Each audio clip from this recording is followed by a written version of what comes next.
Hello YouTube and welcome to a new Techsloth video. I just got a new package from Hong Kong and in here is a brand new Xiaomi Mi Mix 3 device. Yes, everybody's talking about the new A2 and A2 Lite with Android 1, but when I heard that there's a new Xiaomi Mix 3 with band 20 for the LTE connectivity here in Germany, I was sold. I wanted one device and I got one. This is only the Chinese version. There is not yet an international global version. So this is the reason, because we got, of course, the adapter for Europe. We got an USB Type-C to normal USB A adapter for OTG, for example.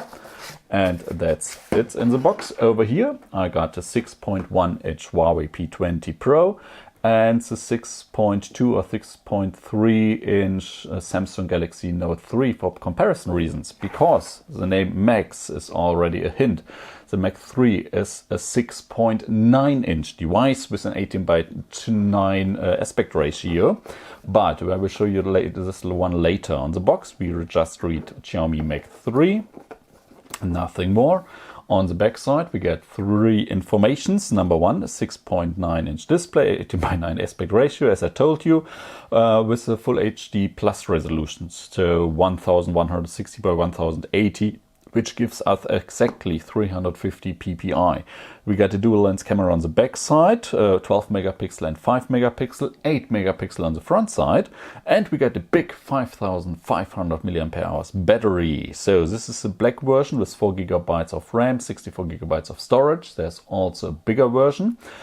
Starting price is 260 euros, the bigger version 50 euros more, and yes, band 20, and it's dual SIM, or it's a combi SIM, so you can choose either dual nano SIM cards or one nano SIM card and a micro SD card for more storage. We open the box and we see, whoa, this device is huge, definitely. If I just put on top the P20 Pro, this device exactly can see that's 1 inch or close to 1 inch bigger, and the Note 8 exactly the same effect.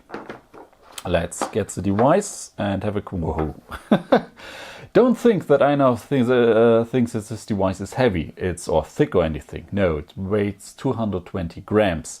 And I'm not just wowed by, oh man, this is heavy or anything, or this is thick. No, I'm wowed because it's so wide and so long.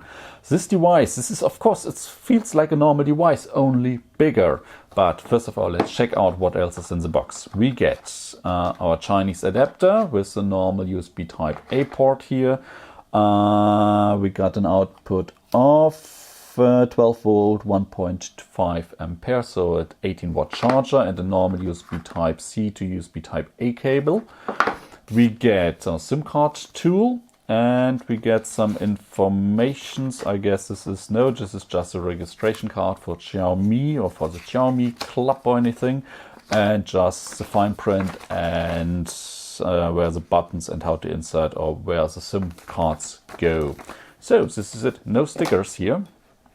Now, if you take the device, pull up the screen, it just hits the on-off button on the side. And I have to say, well-placed on-off button here. I can reach it easily with my right thumb, and also the volume down button. I can't reach the volume up button, but this is definitely a device, I mean, nearly 7-inch device. This is something you will definitely operate with two hands. If I grab it with my left hand, I can reach the on-off button, yes, but I can't reach the volume buttons. No chance at all. So you saw Android, we got the Xiaomi logo, and trying to unlock the device. Okay, first start here. And as you can see, this are the normal Xiaomi apps. So there's no Google apps. Oh, we got already some Microsoft apps, but there's no Google Play Store, no Gmail, no Google Maps or anything installed on it yet. And if you want to install the Google Play Store, you have to do it by yourself. I will do this, of course, later when there's a global or global version of the Mix 3, then all your standard Google apps will be pre-installed, of course. But this time you have to keep this in mind if you're really going to buy the Xiaomi Mix 3 right now. Let's take a quick tour around the device. On top we got the infrared jack, we got this microphone, we still got a headphone jack which is on top, but I really like. On the left side we got the SIM card tray. Down here we see a microphone, USB Type-C and our speaker. And on the back side we get the fingerprint sensor and our 2 cameras. And the fingerprint sensor is not well placed. It's way too much up here compared to the Huawei, to the Samsung Note 8. Okay, it's not as high positions as the Note 8, but still this is not a well placed fingerprint sensor. And both cameras which are standing out. And now let's put the device flat on the table and see if it will wobble and move. And yes, this will definitely move.